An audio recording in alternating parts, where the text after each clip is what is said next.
नमस्कार मंडळी, ठरलं तर मग या मालिकेचा आजचा म्हणजे 7 जूनचा भाग तुम्ही ऐकत आहात. आणि प्रेक्षकांनो, आज अर्जुनने मैपतला चारोखाने चित केलाय. त्यामुळे सायली अर्जुनच्या प्रेमात वेडी झाली आहे, दिवाणी झाली आहे, असं काहीतरी त्यांनी आता दाखवलंय. त्यामुळे बघत राहा. ठरलं तर मग सॉलिड आणि सुपर हिट आजचा एपिसोड तुम्ही बघत आहात.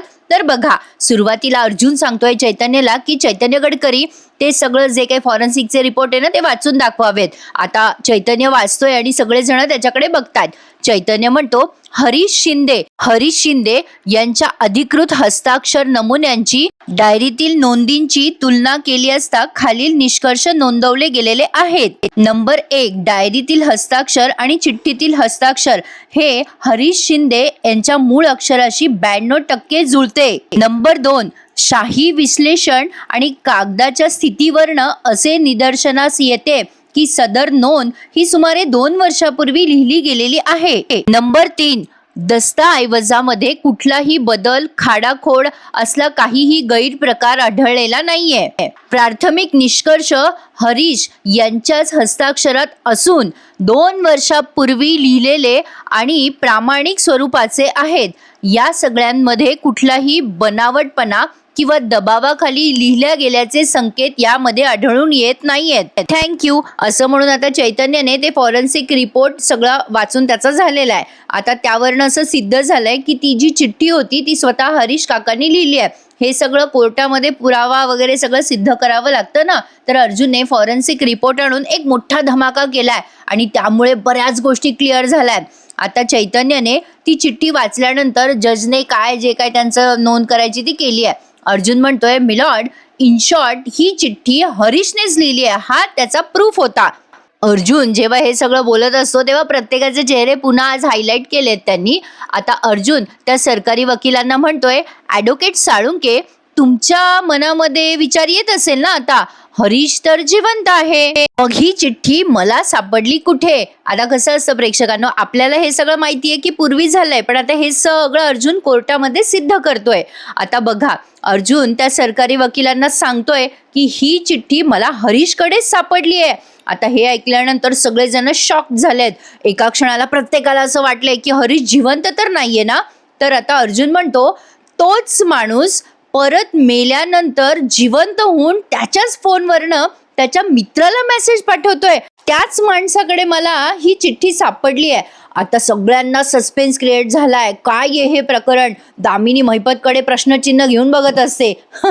आता अर्जुन म्हणत असतो, कळलं का सगळ्यांना? नाही कळालं? कळेल, आत्ता कळेल. मग आता अर्जुन त्या न्यायाधीशांना म्हणतोय, मिलॉर्ड, हे मेसेजेस म्हणजे हरीश जिवंत आहे हे दाखवण्याचा एक मोठा प्लॅन होता. ज्याने हरीशचा खून केलाय त्याला या सगळ्या गोष्टी मुद्दाम लपून ठेवायच्या होत्या आणि योग्य वेळ आल्यावर पोलिसांना टिप देऊन त्याने त्याची बॉडी बरोबर बाहेर काढलेली आहे. अर्जुन जेव्हा हे सगळं सांगत असतो त्या न्यायाधीशांना तेव्हा महिपत, दामिनी सगळे पुन्हा असे अनइझी झालेले दिसत आहेत. अर्जुनने सगळ्याच्या सगळा धमाकाच करून टाकलेला आहे कोर्टामध्ये. यांचा प्लॅन अख्खाच्या अख्खा समोर आलाय. तर आता अर्जुनने हा युक्तिवाद केल्यानंतर सरकारी वकील म्हणतात, ॲडव्होकेट अर्जुन सुभेदार, हरीशचा मित्र म्हणजे मला हे प्रकरण काही कळलं नाही. त्यावर अर्जुन म्हणतो, कळेल, नक्की कळेल, थोडी वाट बघा. आणि आता अर्जुन कोर्टाला म्हणतोय की मला हरीश काकांचे मित्र अशोक दळवी यांना कोर्टामध्ये हजर करण्यासाठी परवानगी हवी आहे. मग कोर्टाने ती परवानगी दिली आहे. आता ते अशोक काका तिथे आलेत ज्यांना मेसेजेस येत होते त्या हरीश काकाचे, म्हणजे फेक हरीश काकाचे. आता ते तिथे आल्यानंतर अर्जुनने त्यांच्याकडनं साक्ष घेतली. आता ते बिचारे खरं तर आधी जरा डिस्टर्ब झालेत, कारण त्यांना अचानक कळलंय ना त्यांना मेसेजेस करणारा इसम जिवंतच नाहीये, म्हणजे त्यांचा बेस्ट फ्रेंड जिवंत नाहीये हे कळलंय त्यांना. त्यामुळे ते खूप असे जरा डिस्टर्ब झालेले असतात आणि रडत असतात बिचारे. पण आता बघा प्रेक्षकांनो, अर्जुनने त्यांना प्रश्न विचारायला सुरुवात केली आहे. अर्जुन म्हणतो, मला सांगा, तुमची आणि हरीशची खूप मैत्री होती का? म्हणजे चांगले मित्र होतात का तुम्ही? त्यावर ते काका म्हणतात, हो वकील साहेब, मी आणि हरीश खूप जुने मित्र होतो. आमची खूप जुनी आणि खूप वर्षापूर्वीची मैत्री आहे. हे बोलत असताना ते काका बिचारे जरा भाऊक झालेत, त्यांच्या डोळ्यातनं पाणी येत आहे. मग अर्जुन त्यांना पुढचा प्रश्न विचारतो की तुम्हाला हरीश काकांचा मेसेज केव्हा आला? आता ते सांगतात की मला आत्ताच 3-4 दिवसापूर्वीच हरीशचा मेसेज आला होता. म्हणजे तुम्हाला तुम्हाला सांगतो, मला आतापर्यंत असं वाटत होतं की हे सगळे मेसेजेस माझा मित्र मला करतोय, असं ते बोलतात आणि खूप रडायला लागतात. आता सगळेजण कोर्टात त्यांच्याकडे अगदी डोळे रोखून बघतायत, कारण त्यांना माहितीच नाहीये की नेमकं हे सगळं काय गौडबंगाल आहे. त्यामुळे हा सगळा सस्पेन्स त्यांनी तयार केलाय. खरं सांगू का प्रेक्षकांनो, यांनी काय करायला पाहिजे, म्हणजे आपल्यापासनं प्रेक्षकांपासनंही हा सस्पेन्स जर लपून ठेवला ना, हे सगळं अर्जुनने शोधलंय वगैरे हे त्यांनी ना अचानक समोर आणायचं असतं, तर आणखीन बघायला खूप मजा आली असती. असं होतं काय, यामध्ये ना ते सस्पेन्स आधीच रिव्हील करतात, त्यामुळे जरा मज्जा निघून जाते. म्हणजे बघा, प्रिया ही खोटी तन्वी आहे आणि सायली ही खरी तन्वी आहे. हा सस्पेन्स जर त्यांनी मालिकेच्या शेवटी सांगितला असता तर किती मजा आली असती बरं बघायला. अजून 2-4 पोरी ऑप्शनला ठेवायच्या असत्या. तर बघा, हा सीन काय तो कोर्टाचा एवढा दाखवलाय आणि मध्ये एक टाइमपास म्हणून सीन दाखवलाय आपल्याला, पण तो मस्त होता आणि मजेशीर होता. कल्पनाताई आता उखडलेल्या आहेत. प्रतापराव त्यांना मनवत असतात, अगं ए कल्पना, अगं ए बाई, बोल ना माझ्याशी, तू चिडली का बरं, तू म्हणजे मी सायलीची बाजू घेतोय म्हणून तू चिडली आहेस का. आता कल्पनाताई तनफन करत असतात, आदळआपट करत असतात. प्रतापराव त्यांच्या मागे मागे करत असतात आणि म्हणत असतात, अगं ए बाई कल्पना, अगं माझ्या मनातलं बोललो ग मी तुला, तू माझ्या मनाचं ऐकणार नाहीयेस का. पण ते आता आदळआपट करत असतात, ते बिचारे सॉरी करत असतात. तेवढ्यात त्यांना कोणाचा तरी फोन येतो. आय गेस त्यांच्या मित्राचा फोन आलाय. प्रतापराव फोन रिसीव्ह करतात आणि जरा गंमत करतात.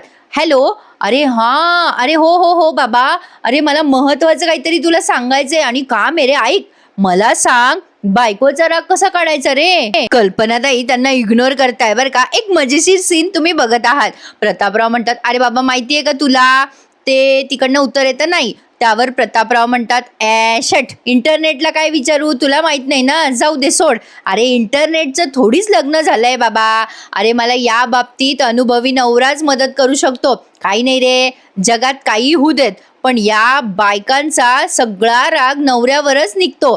अरे अमुक देशात वादळ आलं, काढा आपल्या नवऱ्यावर राग. आता या कल्पनाताई कपडे पण आपटत असतात त्यांच्या अंगावर. बिचारे घाबरत असतात अधूनमधून. त्यावर आता पुन्हा प्रतापराव म्हणतात, अमुक देशात आग लागली, काढा राग नवऱ्यावर. बिचारे नवरे काय करणार, मी पाया पडू का तुझ्या, असं ते कल्पनाताईंकडे बघून बोलतात. कल्पनाताई त्यांच्याकडे पाहतात, पण प्रतापराव लगेच दुसरीकडे पाहून घेतात आणि फोनवर बोलताय असं भासवताय. ते म्हणतात, पाया पडू का बाबा तुझ्या, अरे मला शिकव रे बाबा बायकोचा राग कसा घालवायचा. तुझ्याकडे एखादं पुस्तक आहे का बायकोचा राग कसा घालवायचा त्यावर. बरं जाऊ दे बाबा, सोड, मला तर वाटायलंय मीच पुस्तक लिहावं. त्या पुस्तकाचं नाव मी ठेवणार आहे, बायको एक न सुटणारं कोडं. आता या कल्पनाताई तिथून निघून जात असतात बरं का. प्रतापराव त्यांना आडवे जात असतात, त्यांना जाऊ देत नसतात. मला या क्षणाला असं वाटलं की प्रतापराव फोनवर नाटकी बोलताय, म्हणजे कदाचित त्यांना कल्पनाताईंशी संवाद साधायचा आहे, पण तो साधला जात नाहीये ना. कल्पनाताई तिथून निघून गेल्यानंतर प्रतापराव मनाशीच बोलतात, अरे जरा जास्तीच प्रकरण चिघळलंय, आता काय करू, असं म्हणून त्यांच्या मागे मागे निघून जातात. आता काहीतरी सिरियस सीन नसावा जास्ती वेळ म्हणून मजेशीर सीन हा त्यांनी दाखवलाय. पण आता इथून पुढे पूर्ण कोर्टाचं सीन तुम्ही बघतायत. आता ते अशोक काका रडायला लागतात बिचारे आणि ते म्हणत असतात की वकील साहेब, आम्ही ना 2 वर्षापासून खूप म्हणजे नित्य नियमाने एकमेकांना मेसेजेस करायचो. मला कधी कळलंच नाही हो वकील साहेब, मी ज्या माणसाशी बोलतोय तो हरीश नव्हताच कधी. मला आत्ता म्हणजे या 2 वर्षापूर्वी माझ्या मित्राचा खून झालाय ते ह्या केसमुळे आत्ता कळलंय हो. आता हे सगळं ऐकल्यानंतर त्यांच्या बिचाऱ्यांच्या पायाखालची जमीन सरकली आहे. अर्जुन आता त्यांना म्हणतो ओके, आणि आता तो जो फोन आहे त्यांचा म्हणजे अशोक काकांचा फोन, आणि ऍक्च्युली हे सगळं ऐकून मधुभाऊंना पण फार मोठा धक्का बसलाय. जो सरळ साधा माणूस असतो ना, त्याच्या या सगळ्या डोक्याबाहेरच्या कल्पना आहेत प्रेक्षकांनो. हे सगळं जे काही आहे ते भयंकर आहे. अर्जुन आता त्या अशोक काकाचा मोबाईल कोर्टामध्ये सबमिट करतो आणि न्यायाधीशांना सांगतो की मिलॉर्ड, यामध्ये हरीश यांनी केलेले मेसेजेस, अशोक यांना केलेले मेसेजेस आहेत ते तुम्ही स्वतः तपासून घ्यावेत. असं बोलून त्यांनी त्यांचा मोबाईल त्या न्यायाधीशांकडे वाचायला दिलाय अर्जुनने, आणि आता त्या अशोक काकांना जाण्यासाठी सांगतोय. आता महिपत किती रागाने बघतोय बघा. आता खरा धमाका आहे प्रेक्षकांनो, कारण आता त्या पिंट्याला बोलवतो अर्जुन. आता बघा पुढे काय काय होतं. महिपतने तर कोर्टातच त्याला धमकी दिली आहे. आता बघत राहा पुढे काय काय झालंय. न्यायाधीश ते सगळे मेसेजेस वाचतात आणि शॉक्टच होतात की बापरे, हे तर अतिशय रेग्युलर केलेले मेसेजेस दिसत आहेत. आता अर्जुन त्या अशोक काकांना म्हणतो, थँक्यू अशोक, तुम्ही जाऊ शकता. आणि आता ते गेल्यानंतर लगेच सरकारी वकील उभे राहतात आणि म्हणतात, अहो ॲडव्होकेट अर्जुन सुभेदार, हे मेसेजेस चुकून आले असावेत ना कदाचित कोणाकडनं तरी. अर्जुन म्हणतो, अरे वा, चुकून 2 वर्ष सतत कोणीतरी चुकून मित्राशी गप्पा मारत होतं का? 2 वर्ष. आता हे सगळं न्यायाधीशांना पटलंय प्रेक्षकांनो. अर्जुनने ते सिद्धच केलंय की असं कोणी 2 वर्ष मुद्दाम मित्र म्हणून मेसेज करतं का? आणि हे सरकारी वकिलांना पटलं नाही, म्हणून जरा हसू येतंय रविराजांना आणि अर्जुनना सुद्धा. तर असो, आता अर्जुन म्हणतो, मिलॉर्ड, ही अगदी क्लिअरली आयडेंटिटी फेकची केस आहे. गेली 2 वर्ष एक माणूस हरीश असल्याचं नाटक करत होता आणि हरीश बनून तो अशोकशी बोलत सुद्धा होता, म्हणजे मेसेजेसद्वारे. त्याच्याकडे हरीशचं सर्व सामान होतं आणि त्यातच मला हरीशची चिठ्ठी सापडली आणि तोच माझा पुढचा साक्षीदार आहे पिंट्या. आता असं म्हणल्यानंतर महिपतचे धाबे दणाणलेत आणि आता दामिनीला हे सगळं सरप्राईज आहे. त्यामुळे दामिनी आता महिपतकडे आश्चर्याने बघते की तुम्ही पिंट्याचा बंदोबस्त पण नाही केला, काय माणूस आहे यार. आणि आता बघा, अर्जुन म्हणतो, मी पिंट्याला इथे बोलवण्याची परवानगी मागतोय. मग आता ती ही परवानगी अर्जुनला मिळाली आहे. आता प्रत्येक वेळेला दामिनीने डोक्याला हात मारून घेतलाय आणि हातात चष्मा आहे. तर पिंट्या आता तिथे आलाय पोलिसांच्या संरक्षणासहित. आता बघत राहा प्रेक्षकांनो, पिंट्याने भारी काम केलंय. कसले एक्सप्रेशन दाखवले, एक तर मुळातच तो गुंड दिसतोय. दामिनी झापणाऱ्या प्रेक्षकांना सॉलिड महिपतला आणि महिपत दामिनीला. मजा येणार आता केस संपल्यावरती. खरे एपिसोडनं प्रेक्षकांना सोमवारपासून पाहण्यासारखे आहेत. आता बघा, तो पिंट्या तिथे आलाय आणि अर्जुनने आता त्याला प्रश्न विचारायला सुरुवात केली आहे, पण त्या पिंट्याने पलटी खाल्ली ना. आता बघत राहा पुढे काय काय होतंय. पिंट्या आल्या महिपत त्याच्याकडे कसा बघत असतो बघा रागाने. मग आता पिंट्या तिथे उभं राहतो. मग अर्जुन म्हणतो, तुझं नाव काय आहे? तो पिंट्या सांगत असतो की लोक मला पिंट्या म्हणतात. अर्जुन म्हणतो, लोक तुला काय म्हणतात ते विचारलं का मी तुला? तुझं खरं नाव सांग. मग तो म्हणतो, माझं नाव उमेश सुर्वे आहे. अर्जुन म्हणतो, काय रे उमेश, लोक पैसे चोरतात, दागिने चोरतात, पण तू तर एका माणसाची ओळखच चोरलीस रे, का? नाही म्हणजे मिलॉर्ड, हरीश गेल्यानंतर सुद्धा हरीशच्या नावाने अशोक यांना मेसेजेस जात होते आणि हाच तो इसम आहे जो हरीश बनून अशोक यांना मेसेजेस करत होता. काय रे उमेश, हे तुला मान्य आहे का? मी तुला काय विचारतोय, तू हरीश शिंदे यांची ओळख का चोरलीस? पिंट्याकडे काही उत्तर नव्हतं. पिंट्या आपल्या महिपतकडे पाहायला लागतो बरं का. आणि आता पिंट्याला आठवतं की महिपतने त्याला जे लव्ह लेटर पाठवलेलं आहे ना, त्याचं उत्तर आता त्याला कोर्टात द्यायचंय सगळ्यांसमोर. पिंट्या घाबरतो, त्याचा गळा सुकलेला असतो. आता तो बऱ्याच वेळ महिपतकडे बघतो, महिपत त्याच्याकडे बघतो. मग आता महिपत म्हणतो, हो मीच हरीशच्या मोबाईलवरनं मेसेज करत होतो. आता हे ऐकल्यानंतर सगळेजण पिंट्याकडे बघायला लागतात आश्चर्याने. अर्जुन म्हणतो, का केलंस तू हे सगळं असं? का केलंस? हरीशचं नाव घेऊन तू अंडर कन्स्ट्रक्शन बिल्डिंग मध्ये कशासाठी राहत होतास? काय कारण काय होतं, बोल. आता तो काही बोले ना, तो फक्त महिपतकडे पाहू लागला आणि महिपत त्याच्याकडे. आता बघा, पिंट्याला उमजेना आता काय उत्तर द्यावं. आता महिपतने त्याला अशा खाणाखुणा केल्यात. आता जर का तू खरं बोलला तर मेल्या मी तुझा गळा चिरून टाकेल, असा त्यानं हावभाव केलेला आहे महिपतने पिंट्याकडे बघून. पिंट्या महिपतला पाहून घाबरतो आता आणि आता त्याला काही सुधरत नाही आणि तो पटकन खोटं बोलून जातो. अर्जुन त्याच्यावर जोरात ओरडतो, अरे बोल, तुला काहीतरी विचारतोय आम्ही. मग पिंट्या पटापटा बोलायला लागतो पोपट्यासारखा. ते हरीशने ना माझ्याकडनं 50,000 रुपये उधार घेतले होते हो. मी हरीशकडे मागत होतो सारखे पैसे, पण तो देत नव्हता हो मला पैसे. आता अर्जुन म्हणतो, काय?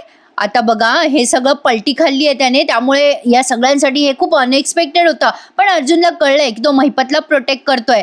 पिंट्या पुढे म्हणतो, आता मध्येच ना प्रेक्षकांनो, त्यांनी असं ते हरीश काकांची चिठ्ठी हायलाईट केली, ज्यामध्ये त्यांनी मधुभाऊंसाठी सांगितलेलं होतं ना की मधुभाऊ चांगले आहेत, मला साक्ष फिरवायची आहे. ती चिठ्ठीमध्येच हायलाईट केली. पण आता पिंट्या पुढे म्हणतो की मी त्या हरीशला 50,000 दिले, तो मला देत नव्हता. मी त्याच्याकडे गेलो एक दिवस, त्याला पैसे मागितले, पण तो द्यायला तयारच नव्हता. मग मी रागाच्या भरात त्याचा खून करून टाकला. आता तो जेव्हा अशी साक्ष पलटवतो ना, तेव्हा महिपत खुश होऊन जातो. सगळे सरप्राईज होऊन जातात. दामिनी, साक्षी, रविराज, प्रिया सगळे सरप्राईज होतात की ये क्या कहाणी में ट्विस्ट आ गया. मग महिपत म्हणतो, पिंट्या म्हणतो, हो मी त्याचा खून केला. आता कधी कधी फ्लो मध्ये माझ्याकडनं नावं चुकतात प्रेक्षकांनो, तेवढं मला सांभाळून घेत जा. असो, आता अर्जुन म्हणतो, तू तू केलंस हरीशचा खून. आता तो स्वतः कबुली देतोय की हो मीच केला हरीशचा खून. पण आता हे सगळं किती म्हणजे गौड बंगाल आहे. आता बघा पुढे पिंट्या काय म्हणतो, मी मी त्या हरीशचं सगळं सामान माझ्याकडे घेतलं आणि त्याचा मुर्दा मी गाडला. आता मैपत असा मानेने होकार देतो, येस सब्बास रे मेरे पट्टे. आता बघा हे सगळं अनएक्सपेक्टेड आहे दामिनीसाठी. मग आता तो पिंट्या म्हणतो, मी हा खून समोर येऊ नये म्हणून त्याच्या मित्राला मेसेजेस करत राहिलो. आता मैपत त्याला असं मानेने शाबासकी देत असतो, वा रे मेरे पट्टे व्हेरी गुड. पिंट्या अधूनमधून मैपतकडे पाहत असतो ना तेव्हा मैपत त्याला अशी खाणाखुणा करून शाबासकी देत असतो. आता अर्जुनच्या पायाखालची जमीन सरकली ना, त्याने स्वतः खुनाची कबुली दिल्यावर आता अर्जुन काय बोलणार प्रेक्षकांनो. पण तरी सुद्धा बघा अर्जुनने त्याला कसले उलटे प्रश्न विचारलेत. आता मध्येच सायली म्हणते, रविराज काका अहो हा माणूस तर धडधडीत खोटं बोलतोय, पण अशाने मधुभाऊ सुटतील ना. रविराज म्हणतात, अगं सुटतील नको काळजी करू. आता दामिनी मैपतकडे रागाने बघते बरं का. मैपत असं दाखवतो, मला नाही माहिती काही याच्यातलं, आय डोंट नो. आता बघा प्रेक्षकांना पुढे मजा आली, मला हा सीन बघायला फार भारी वाटलं. आता अर्जुनने पण मोठा श्वास घेतलाय आणि मग तो म्हणतो, मिलॉर्ड हा जे काही बोलतोय पिंट्या उमेश ते आपण इथे खरं मानलं तरी पण हे प्रकरण काही इथे संपत नाहीये. अर्जुन आता त्याला पुढे काही प्रश्न विचारतो. अर्जुन म्हणतो, काय रे पिंट्या तू काय काम करतोस रे. आता पिंट्या जरा चाचरतच उत्तर देतोय, मी मी मी वॉचमनचं काम करतो. अर्जुन म्हणतो, वॉचमनचं काम करतोस, अरे वा, म्हणजे तरी सुद्धा तुझ्याकडे तुझ्या मित्राला देण्यासाठी 50,000 रुपये होते. म्हणजे मला माहित नव्हतं रे वॉचमनचा पगार 1-2 लाख रुपये असेल. पिंट्या आता जरा घाबरतो बरं का. प्रत्येक वेळेला मैपत पिंट्या पिंट्या मैपत असं बराच वेळ दाखवलंय त्यांनी. मग अर्जुन त्याला पुढे प्रश्न विचारतो, तुझ्याकडे एवढे पैसे कुठून आले रे पिंट्या, सांग बरं मला. मग सरकारी वकील मध्येच उभे राहतात आणि म्हणतात, ऑब्जेक्शन मिलॉर्ड, त्याच्याकडे किती पैसे होते म्हणजे पिंट्याकडे किती पैसे होते त्याचा या केसशी काय संबंध आहे. अर्जुन म्हणतो, संबंध आहे मिलॉर्ड आणि मी तेच सगळं सिद्ध करायचा प्रयत्न करतोय. मग आता ते जज म्हणतात, ऑब्जेक्शन ओव्हर रूल, म्हणजे जा जा तुम्ही पुढे बोला. मग आता अर्जुन पुढे म्हणतो, काही काही शब्द नाही उच्चारता येतो. अर्जुन पुढे म्हणतो, हां तर पिंट्या मला पुढे सांग की तू ज्या कन्स्ट्रक्शन साईटवर लपून बसला होतास तिथेच वॉचमन होता का रे तू, म्हणजे जिथे तो बांधकामाच्या ठिकाणी लपलेला होता तिथेच वॉचमन होतास का, असं त्याला विचारलंय अर्जुनने. अर्जुन म्हणतो, तुला माहिती आहे का रे ती कन्स्ट्रक्शन साईट कोणाची आहे. आता तो पिंट्या जरा विचार करतो. मग अर्जुन म्हणतो, अरे तुला माहिती आहे का पिंट्या कुठला बिल्डर ती बिल्डिंग बांधत होता. आता पिंट्याकडे याचं उत्तर नसतं. काही झालं की पिंट्या आपल्या मैपतकडे पाहायला लागतो. आणि मग पिंट्या घाबरून म्हणतो, नाही नाही मला माहिती नाही. मैपत पुन्हा असा खाणाखुणा करतो त्याला, वा हुशार आहे माझा गुंड. आता पुढे बघा अर्जुन म्हणतो, वा रे वा तुला माहित नाही. अर्जुन आता न्यायाधीशांकडे वळतो आणि म्हणतो, मिलॉर्ड हा माणूस ज्या कन्स्ट्रक्शन साईटवर राहत होता ती कन्स्ट्रक्शन साईट मैपत शिखरे यांच्या नावावरची आहे. आता हे नाव ऐकल्यानंतर कोर्टामध्ये सगळे शॉक झालेत. रॅदर मैपत पण शॉक झालाय की हे अर्जुनला कळलं, म्हणजे अर्जुनने एवढे डिटेल्स घेतलेत. आता दामिनीने तर मोठा श्वास टाकलाय, अरे देवा आता काय करू या माणसाचं म्हणून. अर्जुन म्हणतो, त्या बिल्डिंगची मालकी मैपत शिखरे यांच्याकडे आहे. आता हे सगळं सायलीला सुद्धा सरप्राईज आहे, त्यामुळे ती अचानक मैपतकडे अशी आश्चर्याने बघते. अर्जुन म्हणतो, ती कंपनी मैपत शिखरे यांच्या नावाने आहे. आता प्रिया मैपतकडे पाहून अशी करते, अरे अरे फसले. अर्जुन पुढे म्हणतो की मिलॉर्ड विलास मर्डर केसमध्ये यांची मुलगी साक्षी ही एक संशयित आहे. कोर्टामध्ये खूप वेळेला खोटं बोलण्यासाठी साक्षी शिखरे यांना तुरुंगवास सुद्धा झाला होता. मग हा माणूस नेमका मैपत शिखरे यांच्याच कन्स्ट्रक्शन साईटवर कसा काय बरं लपला होता. आता आला ना प्रश्न.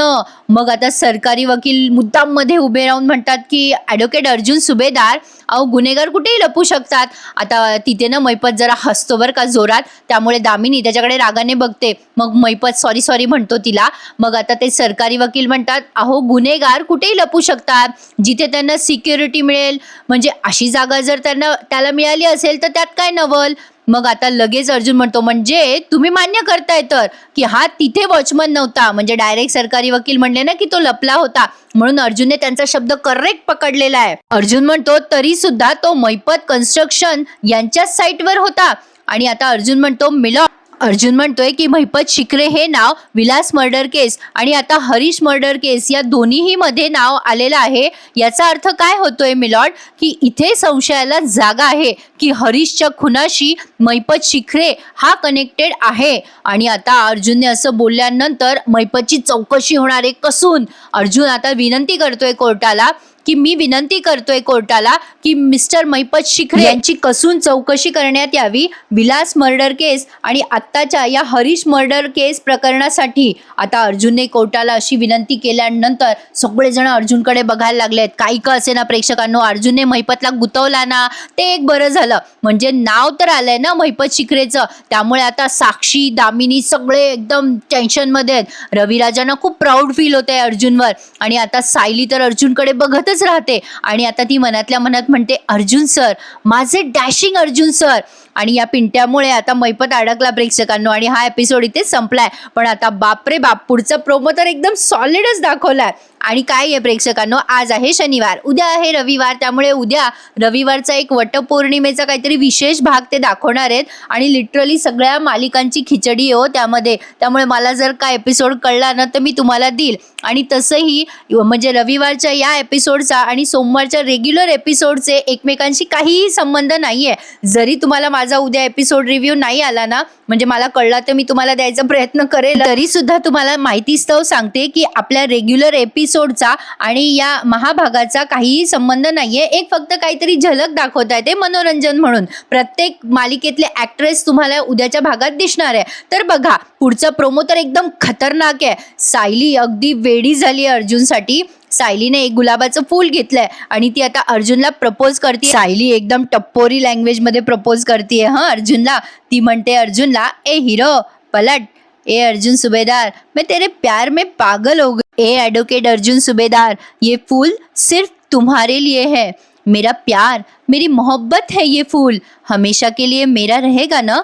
जिंदगी भर मेरे से प्यार करेगा ना.